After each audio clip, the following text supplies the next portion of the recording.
assez est souvent vraiment déversée sur la femme. La femme est reconnue comme celle qui bâtit sa maison. Et lorsqu'il y a divorce, cette femme-là est considérée comme si elle a échoué dans sa mission de maintenir ce mariage. Et une femme qui est divorcée, elle est tout le temps pointée de doigt, elle est suspectée partout. Et c'est aussi le cas pour les hommes parfois, mais surtout plus pour les hommes, pour les femmes. Quand elle est accompagnée des autres femmes mariées, elle elle est sujet des calomnies.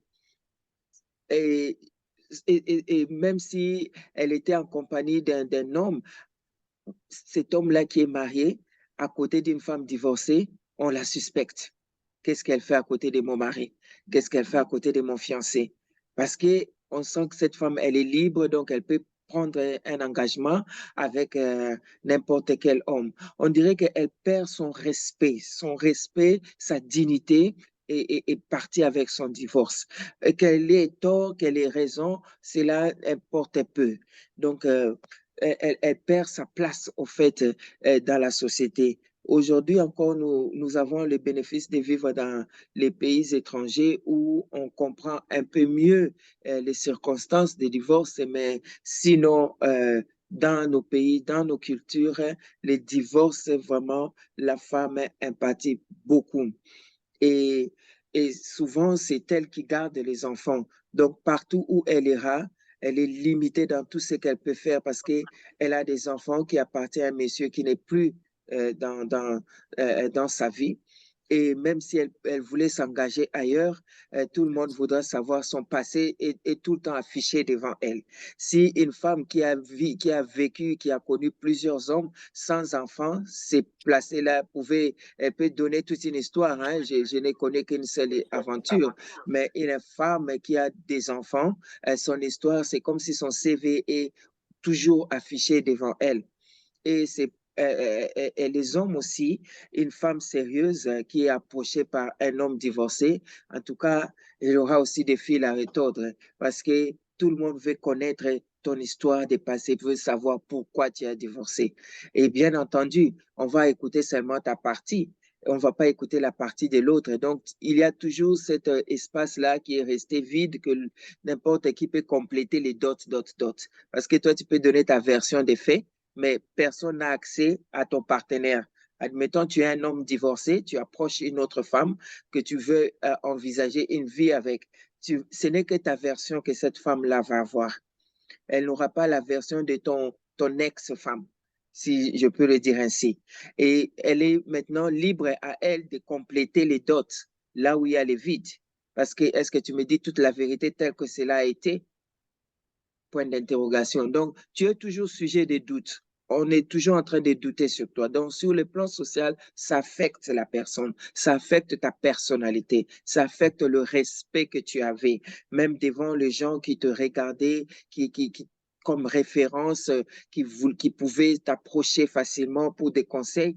Mais aussitôt que tu as traversé ce pont-là des divorces, tu peux toujours avoir des bons conseils à donner. Ce n'est pas parce que tu es divorcé que tu as perdu toutes les bonnes notions d'un bon mariage, mais parce que tu es divorcé. Qui va t'approcher pour les conseils de mariage? Parce qu'on te dit, tu n'as pas prêché, par exemple. Ton exemple à toi n'est pas à copier. Donc, finalement, tu perds même l'autorité que tu avais. Et c'est là, sur le plan social, vraiment, ça diminue. Il y a beaucoup, et ça quote, quote, tu deviens une personne immorale. Même si tu es divorcé et tu gardes ta moralité, mais au vu de la société, on te traite de n'importe qui. Tu veux avoir juste un ami, tu veux avoir juste une amie, mais cet ami-là commence déjà à suspecter que je suspecte que tu as encore tu as des pensées antérieures. Donc, quelque part, ta dignité, ton respect est vraiment affecté. Et s'il y avait des enfants dans ce mariage, les enfants souffrent. Ce sont des victimes d'un divorce. Les enfants n'ont pas choisi de conjoint. Les enfants sont nés dans un cadre de mariage où il y avait l'amour de papa, l'amour de maman. Et maintenant, ils sont divisés. Et souvent, dans les divorces, chacun veut tirer le drap de son côté. La maman qui fait comprendre aux enfants que c'est votre père, c'est sa faute, voilà, c'est lui qui a fait ainsi. Et quand les enfants vont chez le papa, c'est le papa qui accuse la maman. Vraiment, les enfants sont des victimes. Ils sont traumatisés, ils perdent la confiance de soi, ils mènent une vie où ils doivent faire plaisir à papa en haïssant peut-être maman, ou ils vont faire plaisir à maman en détestant papa. Les enfants sont vraiment dans les difficultés. Et surtout quand le divorce a été difficile, là où il n'y a pas vraiment communication entre papa et maman, et tout se passe par les enfants. Bien aimé dans les Seigneurs, parfois c'est triste.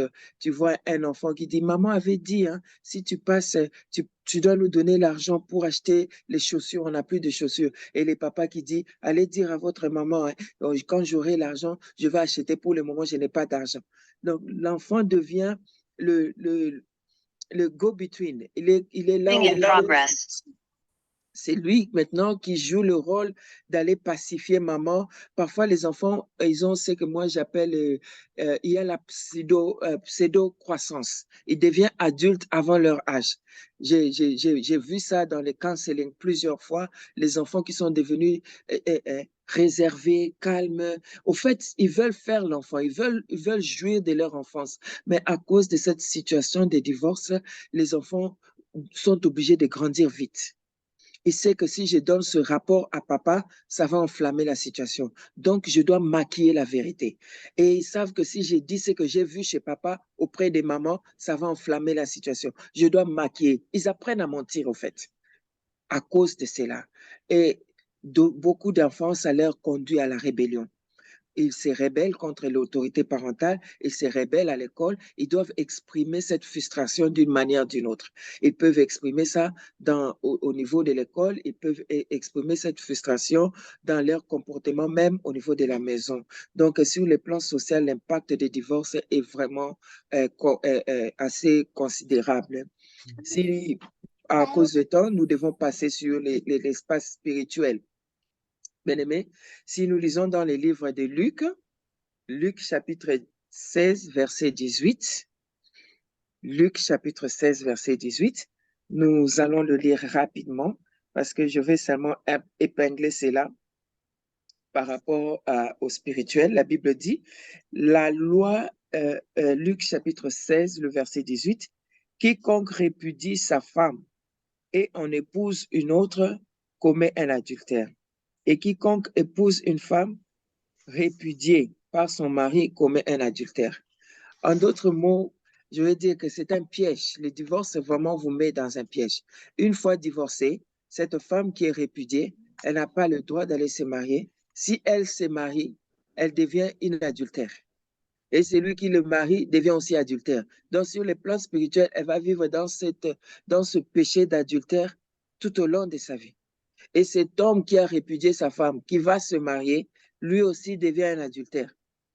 Donc, sur le plan spirituel, il est coincé, elle est coincée dans ce péché-là. Et vous pouvez imaginer, cela va générer la culpabilité, la tension permanente. Or, beaucoup de gens qui divorcent ont toujours cette idée derrière la tête que peut-être je trouverai mieux ailleurs.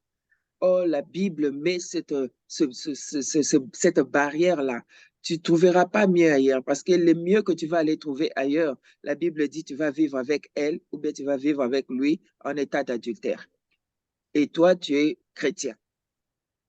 Donc, c'est vraiment une situation spirituelle très compliquée parce que tu quittes parce que tu veux trouver mieux. Tu n'as pas trouvé ton compte dans ton premier mariage. Et voilà qu'il y a la parole de Dieu qui te met dans une condition un peu difficile. On dit, si l'autre meurt, au moins tu es un peu affranchi. Mais est-ce que tu vas commencer à souhaiter la mort de l'autre? Point d'interrogation. Et sur le point, le point spirituel aussi, ça, la foi que l'on a lorsqu'on se marie. On a emmené cette personne-là devant Dieu. On a dit oui devant Dieu. Et maintenant, on doit se présenter devant le juge pour dire non. on s'est présenté devant Dieu. On a fait un vœu et la Bible nous dit, mieux vaut pour toi ne pas faire un vœu que d'en faire un et de ne pas l'obéir. Donc, tu es dans ta vie spirituelle, tu as la parole de Dieu qui te renvoie toujours une image que là où tu es situé, ce n'est pas un meilleur endroit. Que le divorce te met dans une situation où tu es obligé de briser un vœu que tu avais fait devant le Seigneur. Et maintenant que tu as brisé ce vœu-là, tu vas commencer à te culpabiliser. Quand on travaille avec des personnes qui ont traversé les divorces et surtout les chrétiens, c'est un grand travail. Et sur le plan spirituel, bien-aimé, si tu tombes entre les mains aussi d'un charlatan, il va te bombarder de versets qui vont te donner une sorte de consolation pour te dire que ne t'en fais pas, tout va bien, tu peux faire ça, Dieu a fait ça, Dieu a déjà mis cette provision. Bien-aimé, ça va t'emmener vraiment vers la mort spirituelle. Ça risque de te conduire vers la mort spirituelle. Autant mieux d'ailleurs accepter ce qui s'est passé et chercher maintenant la réconciliation, demander aussi le pardon de Dieu afin que tu puisses être libéré. Sur le plan émotionnel, encore là, le bagage est énorme. Hein? Les conséquences des divorces sur le plan émotionnel, c'est énorme. Parce qu'il y a la peur, je vais énumérer seulement quelques-uns, il y a la peur de s'engager. Imaginez que tu es resté avec une personne 5 ans, 10 ans, vous connaissez en tout et pour tout, vous avez partagé tous les bons moments, les mauvais moments, et maintenant, d'un coup, tu es déçu au point où tu es obligé de quitter cette relation et tu vas te retrouver maintenant avec recommencer. Tu ne sais pas, tu es perdu. Il y a d'autres personnes qui te disent carrément, je suis perdu parce que je ne sais même pas comment m'engager. Cette peur-là permanente d'engagement, ça fait que la personne, même, c'est pas seulement s'engager sur le plan émotionnel pour trouver un autre partenaire ou une autre. Non, dans la vie courante. Il a toujours cette tendance à dire, si je lui fais trop confiance, même à mon partenaire de business, il risque de me décevoir, tel que j'ai été déçu par mon mari ou tel que j'ai été déçu par ma femme. Donc, cette peur-là, elle est permanente. Et il y a aussi le brisement. On se sent brisé parce que c'est l'amour propre qui est entamé avec les divorces. Parce que imaginez un peu, tu es obligé de t'expliquer devant les juges qui ne te connaissent pas, qui ne connaissent rien de toi. Tu es là, tu es debout devant les gens que tu ne connais pas parce que tu dois t'expliquer, tu dois les faire comprendre et même les convaincre que tu es dans le bon. Et les questions qui te posent, parfois, ce sont des questions intimes, mais tu es obligé de le dire. Tu es obligé de dévoiler ton intimité devant les inconnus. Et quand partout où tu vas, tu es tout le temps dans cette démarche-là de chercher à convaincre les autres que ce n'est pas ta faute, que ça te fait du mal. Émotionnellement, tu es exposé, tu deviens carrément vulnérable et cela peut conduire à la dépression. Et là, on commence à faire face aux problèmes mentaux. Il y a la dépression, les suicides et voire même la mort peut s'en suivre. Parce que ce n'est pas une chose vaine. Quelqu'un dit, oh, si tu as vécu avant cette personne, après les divorces, tu peux vivre. Mais tu peux t'imaginer quelqu'un avec qui tu as vécu 20 ans, 30 ans. Vous avez une histoire. Peut-être que tu as vécu avec cette personne plus longtemps que tu as vécu avec tes propres parents. Tes parents, peut-être, tu as quitté la maison paternelle à l'âge de 20 ans, de 22 ans, tu t'es lié à cette personne dans le lien de mariage et tu as vécu avec cette personne pendant 25 ans. Et voilà que tu te retrouves dans une situation où tu dois tout recommencer. Donc, émotionnellement, tu es perdu. Et ça conduit aux maladies psychosomatiques. Ça peut conduire à l'ulcère, des douleurs, beaucoup de difficultés sur le plan psychique, aussi physique. Hein. Et vous développez comment je peux appeler ça, la tolérance zéro de l'erreur des autres. Parce que vous commencez maintenant à déduire avant que s'il agit comme ça, je sais que ça va arriver à ça. Donc, vous n'avez plus confiance à l'autre. Cette tolérance zéro-là, nous savons que tout le monde, nous ne pouvons pas vivre avec ça. Nous devons avoir un degré de tolérance parce que nous devons ajuster même notre comportement. Mais après le divorce, on devient aigri, on devient amer vis-à-vis des autres. Et, et souvent, si tu n'es pas vraiment prudent, tu peux développer aussi une certaine jalousie vis-à-vis des couples qui évoluent bien. Et tu verras une personne qui est passée par le divorce, quand tu vas lui parler des prouesses de ton mariage, comment vous êtes bien, vous vous entendez bien, et dit, eh, moi aussi, ça avait commencé comme ça, mais il ne faut jamais faire. Tu vois, la personne devient aigrie. Il sent plus la joie il partage plus la joie de vivre hein, des autres.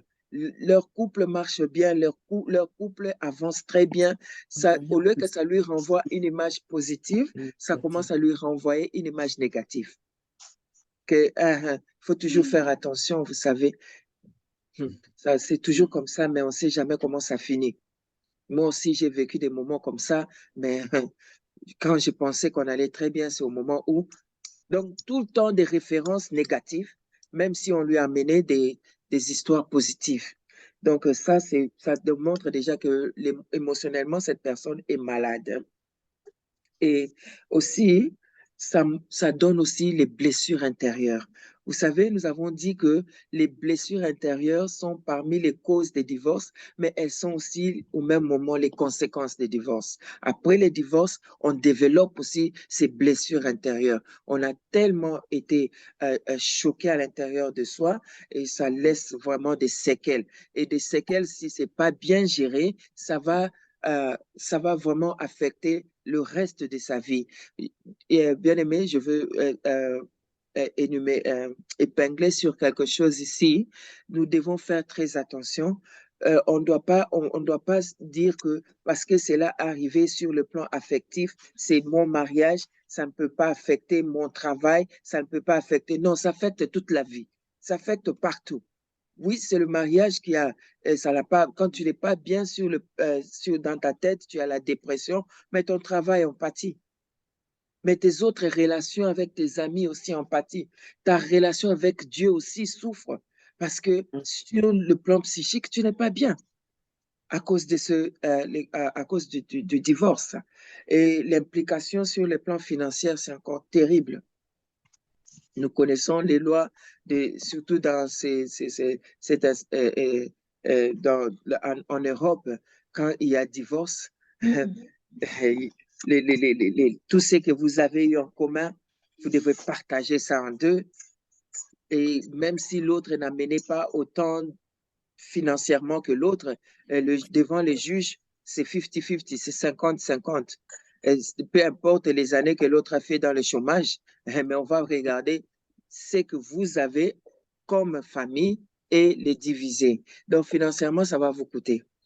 Et aussi, les coûts des avocats, tout ça, si vous avez des choses comme vous avez des biens comme des maisons, et si tout s'il y a des enfants, à un homme, on va être obligé de supporter la famille, supporter cette femme-là. Du coup, cet homme va se retrouver avec deux loyers. Le loyer où vit la femme et les enfants et son loyer à lui. Mais bien aimé, les projets que vous aviez en commun, les business que vous aviez en commun, tout tombe à l'eau à cause des divorces. Tout tombe à l'eau. Pour vous donner un exemple, moi, là où je vis maintenant, la maison juste à côté de la mienne était vendue pendant que nous, on mouvait dans notre maison. Et la dame la famille qui vendait, on parlait, m'a dit, nous sommes obligés de vendre cette maison. Et c'est dans cette maison que a vu naître mes enfants et tout, mais nous sommes obligés de vendre la maison parce que nous sommes en plein divorce. Et elle a commencé à pleurer. Moi, j'ai interrogé un peu. J'ai dit, mais ça va pas? Vraiment, je suis désolée. Et tous, ce sont des Anglais. Il dit, mais regarde-moi, j'ai quel âge? À mon âge, l'argent même que j'aurai de cette maison ne me permettra même pas de m'acheter un autre appartement. Donc là, je veux recommencer une vie euh, en loyer alors que nous étions presque à la fin de payer les mortgages de notre maison. Mais parce que maintenant il y a divorce, on doit vendre ça, on doit partager ça en deux. Et ma portion à moi ne me permettra pas d'avoir une autre maison avec les mêmes facilités que celle-ci. Donc, je reprends la vie à zéro. Et j'ai compris, l'implication financière des divorces, c'est énorme. C'est énorme. Et parfois, c'est pour la vie. Et surtout, quand il y a des enfants qui ont des disabilités, donc c'est pour la vie. Tu dois supporter cette personne pour la vie. Donc, pour ne pas trop monopoliser la parole, on m'a donné 30 minutes pour cela. Donc, j'ai donné juste les squelettes des conséquences des divorces. Il y en a plus. Vraiment, si on peut passer même beaucoup de temps juste à parler sur le plan social, on peut passer beaucoup d'heures à parler juste de l'implication sur le plan émotionnel. Donc, les divorces a des conséquences néfastes. Peu importe dans quel angle tu veux regarder ça, tu peux dire que oh, je suis libéré, au moins là, je ne verrai plus sa tête tellement que je le déteste. Je n'aurai plus rien à voir avec, mais d'une manière ou d'une autre, tu vas en pâtir. Il y a toujours des conséquences négatives des divorces. En tout cas, pour ce soir, je veux m'arrêter là et j'ai remis la parole à Papa Dave qui va nous conduire pour la suite du programme. Merci beaucoup, Pasteur Gisèle, mais je pense que vous avez encore un peu de temps, hein. Je pense que même 6 minutes, ça peut encore aller, hein. Ah, d'accord, OK. Ouais. Mon alarme va tromper, d'accord. Alors, oui, si on a un peu, quelques minutes, j'aimerais vraiment retourner un peu sur les plans spirituels. Bien-aimés dans le Seigneur, j'aimerais vraiment que nous puissions parler entre nous en tant que chrétiens. Le fléau des divorces a ravagé même l'Église et c'est arrivé même au niveau des sacerdoces. Ça ne m'étonnerait pas que le nombre que nous sommes aujourd'hui, il y a certains d'entre nous qui sont dirigés par des pasteurs divorcés, des pasteurs dont le couple n'est pas le premier couple du pasteur. Et toi, en tant qu'enfant de Dieu, tu viens dans cette assemblée-là. Quelle est ta disposition? Quand tu as ton problème de couple et que tu vas aller consulter ton pasteur qui est à son deuxième, à son troisième mariage, comment te sentiras-tu? Ce sont les choses qui doivent nous interpeller. Est-ce que Pasteur Gisèle a des réponses pour ça? Non. Elle a aussi des interrogations. Elle a aussi des sujets de réflexion. Quel impact cela aura? Parce que nous, quand nous conseillons, nous disons, ah, vous pouvez aller, s'il y a un problème dans le couple, vous pouvez faire appel à votre pasteur, vous pouvez faire appel à ce diacre-là, vous pouvez faire appel. Mais le fléau a tellement ravagé aussi l'Église. Moi-même, en tant qu'enfant de Dieu aussi, et en tant que servante de Dieu, j'ai des cas comme ça. Oui. Et si les fondements s'écroulent, que fera le juste? C'est la question qu'on se pose. Une personne qui vient te dire, qui te pose un problème, et c'est un problème de couple qui a besoin vraiment de beaucoup de soutien et de suivi, et tu le renvoies auprès de son dirigeant. Et son dirigeant est à son troisième mariage. Il n'y a plus cette confiance-là. Comme on a dit sur le plan social, le pasteur ou le dirigeant, le berger, le diacre en question, qui est supposé accompagner ce jeune couple dans le mariage, lui-même vient avec les bagages des divorces et les conséquences des divorces. Et cela se ressent. Donc, dans les ministères, nous, en tant que ministres de Dieu, bien-aimés dans le Seigneur, nous ne devons pas être ignorants des conséquences de l'impact des divorces sur notre ministère. Tu peux avoir la parole. Excusez-moi, pasteur, est-ce que vous permettez que je pose une question parce que j'ai un cas là, vraiment, je m'excuse vraiment de vous couper la parole. Si c'est permis de poser une question, si pas, je vais poser après. Papa Dave est en charge des débats, je ne sais pas. Qu'est-ce qu'il nous conseille? Oui, hein, il peut poser la question, hein, parce que c'est aussi un échange, hein. OK. Vas-y. Ok, merci vraiment pour la parole. Je pose cette question parce que c'est un cas que nous vivons. un cas que nous vivons. Je me réserve de dire l'endroit où je me trouve, juste au cas où il y a quelqu'un qui connaît. Alors, je vis là où je suis. Alors, dans notre église, c'est une église que je trouvais quand je suis venu ici il y a 5 ans. Le pasteur s'est marié, le pasteur est congolais, sa femme n'est pas congolaise, c'est une de nationalité africaine. Je me réserve de dire la truc. C'est là où je prie actuellement. Ils sont mariés pendant beaucoup d'années, mais ils n'ont pas eu d'enfants. L'église, l'église, on est en train de payer, c'est là où on travaille. Le pasteur, la femme est pasteur, le mari aussi est le pasteur principal. Ce qui se passe quoi? Ça fait presque, on va dire, 5 ans que ça ne marche pas entre les deux. Ça ne marche pas entre les deux. Les deux prient, on prie à la même église. Le pasteur ne vit plus à la maison chez lui. Il dort à l'église.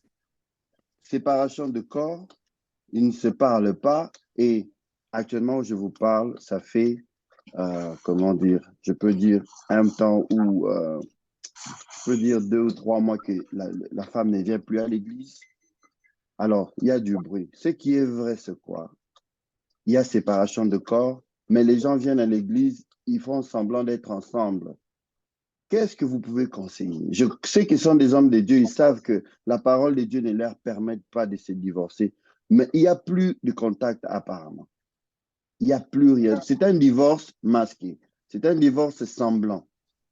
Par là, qu'est-ce que vous pouvez dire? Il y a le ministère qui est en jeu parce qu'aujourd'hui, s'il divorçait, l'Église est en risque.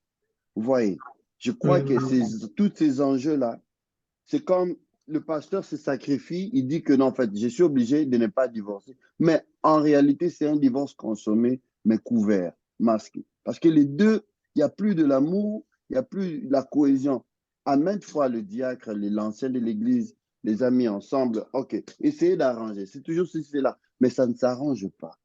Bon, maintenant, on va continuer à vivre dans l'hypocrisie. Il y a d'autres personnes qui disaient l'autre fois, hier d'ailleurs, pour ne pas être loin, si, si vous n'êtes plus ensemble, alors officialisez ça. OK. Si vous trouvez qu'il n'y a pas moyen de divorcer, arrangez alors.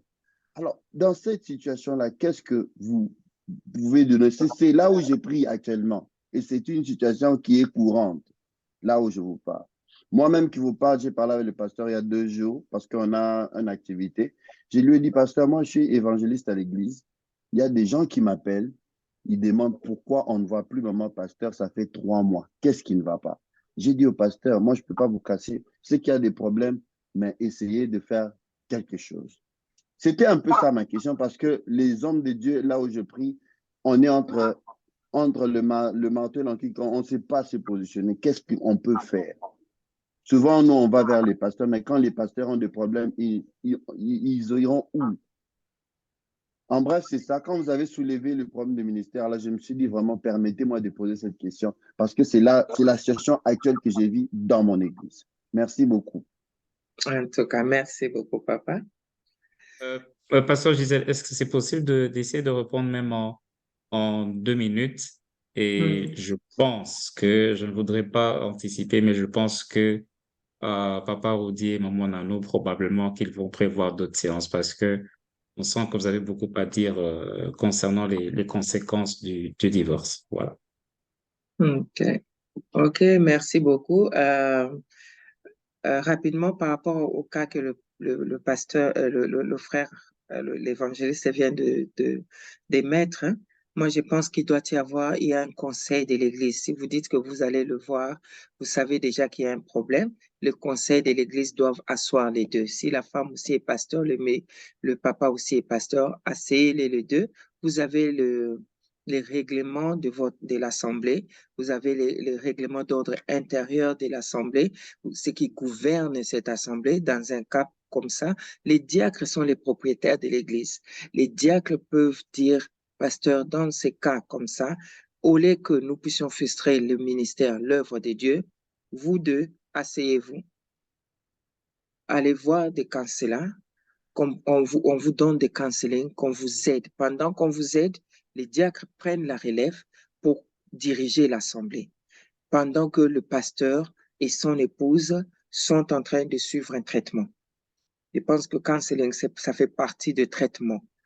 Et si les résultats sont bons, vous êtes satisfait, vous allez faire encore un autre conseil de l'Église pour dire que non, on va réintégrer les pasteurs dans l'Assemblée pour continuer l'œuvre de Dieu. Ils restent pasteurs, mais pas, comment je peux dire, pas exercés. Pasteurs, mais pas en exercice. C'est-à-dire qu'ils prennent un peu de retrait. Parce que je voulais, avant ton intervention, je voulais dire l'impact des divorces dans les ministères. Nous ne devons pas sous-estimer ça. Et l'exemple que tu viens de nous donner, c'est concret. Et ce qui est important, c'est de savoir qu'est-ce que l'Église met en place quand il y a des flagrances comme ça. L'Église doit avoir un protocole que les conseils de l'Église, comme des diacres, des anciens, peuvent s'asseoir et suivre ces protocoles-là, afin de sauver les âmes. Parce qu'en fin de compte, ce sont les âmes. Je vais m'arrêter là pour ne pas déborder. On m'a donné 2 minutes. Voilà. Merci beaucoup, Pasteur Gisèle. Le temps, évidemment, il file. Il y a beaucoup d'interventions. Mais je pense qu'on va arrêter là. Papa Rudy et Maman Nanou, je pense ils verront dans quelle mesure ils pourront programmer d'autres réunions pour parler du même thème. Et je sais qu'il y a beaucoup de questions qui brûlent dans les cœurs pour permettre aussi à plusieurs à poser leurs problèmes. Là, on va clôturer notre réunion de prière. Avant de clôturer, je voudrais tout simplement rappeler que, voilà, nous avons réunion tous les lundis, 20h45 à 21h45 heure de Londres. Je nous invite à inviter. Nous sommes des couples, donc nous connaissons forcément des personnes amis ou dans les familles qui sont des couples aussi. N'hésitons pas d'inviter pour permettre à un très grand nombre de profiter de différents enseignements qui sont dispensés, mais aussi de profiter des différents temps de prière.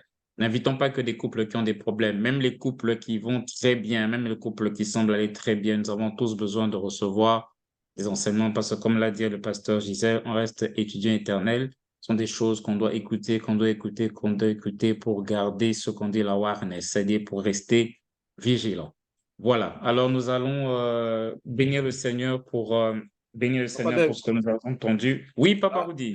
Il y a quelques questions. Je voulais seulement rappeler à papa, je pense, au bien-aimé Fev. Il a posé, je pense, des questions. Peut-être on va lui répondre à la séance prochaine. Ah, C'est d'accord. sur le chat hier, voilà. Au fait, Donc, le chat, quand quelqu'un pose la question au chat, tu dois bien vérifier à qui il pose la question, hein, parce que là, je n'ai pas vu. Je pense qu'ils n'ont pas posé à everyone.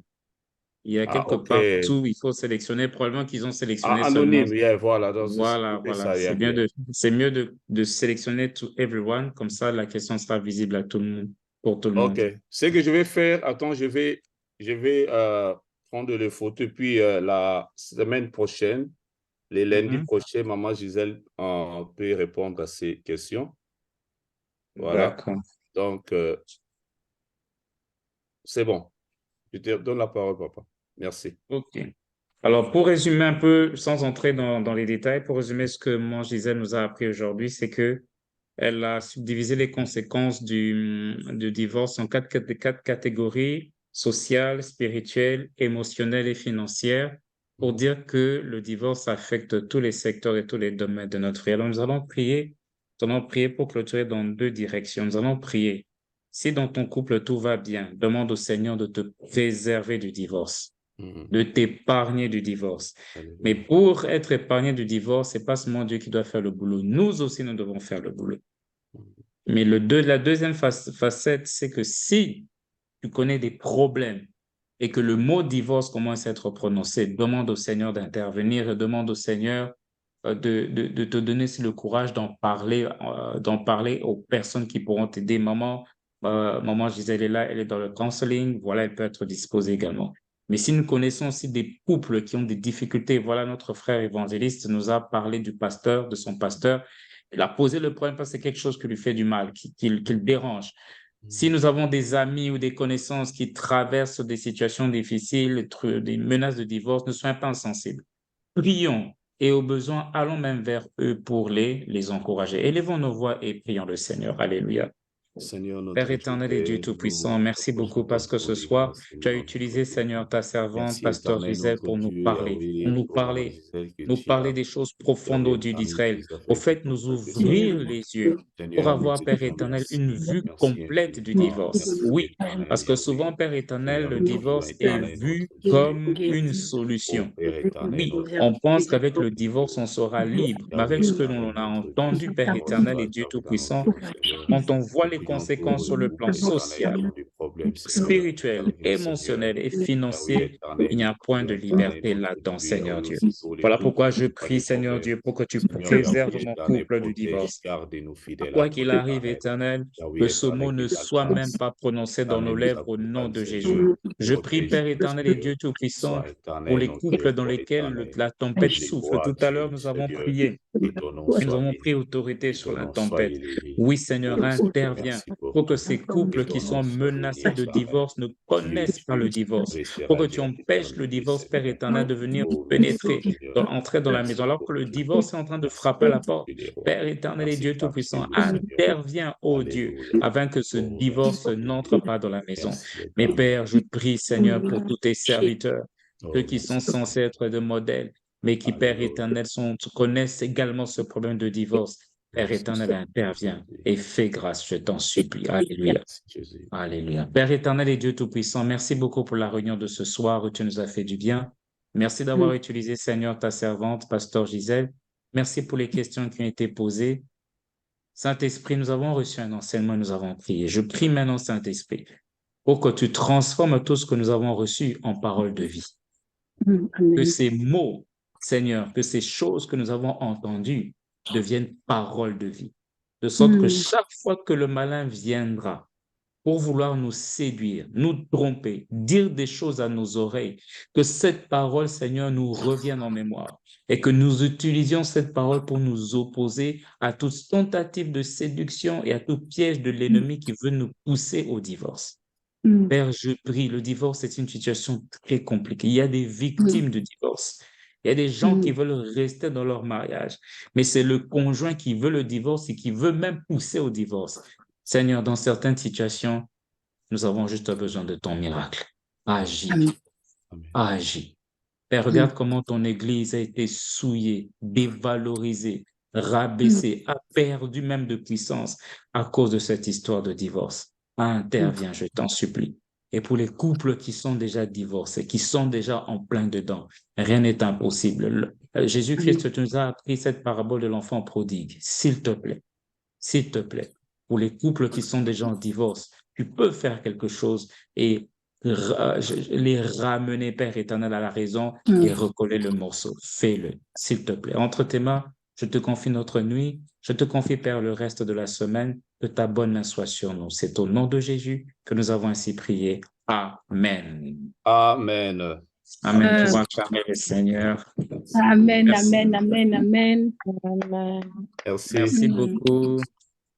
Merci, Bonne soirée à merci, Papa chacun. Jay. Merci, merci, Maman Gisèle. Merci, au Merci, revoir. Pasteur Papa Jeff. Gisèle. Merci tout le monde. Au revoir. Merci, au Thank you, revoir. everyone. Au Bye. revoir. Au Okay, revoir. bye. Bye-bye. Bye. Bye. Bye-bye. Bye-bye. Bye.